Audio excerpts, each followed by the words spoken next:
તાલાલા પંથકમાં મહામાનવ ડૉક્ટર બાબા સાહેબની 133મી જન્મજયંતિ નિમિત્તે પુષ્પાંજલિ આપવામાં આવી।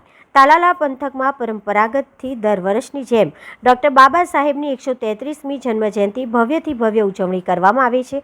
ભારતના સંવિધાનના રચયિતા અને પ્રથમ કાયદા મંત્રી એવા ડૉક્ટર ભીમરાવ આંબેડકર બાબા સાહેબની 133મી જન્મજયંતિ નિમિત્તે વિવિધ પ્રકારના કાર્યક્રમો તેમજ ભવ્યથી ભવ્ય ઉજવણી કરવામાં આવી। તેમજ રાજકીય પક્ષો દ્વારા ડૉક્ટર બાબા સાહેબ આંબેડકરની પ્રતિમાને ફૂલહાર અર્પણ કરવામાં આવ્યા। ત્યારબાદ ડીજેના તાલે ધામધૂમથી જન્મજયંતિની ઉજવણી કરી સંગઠનો દ્વારા બાઇક રેલી પણ યોજવામાં આવી હતી।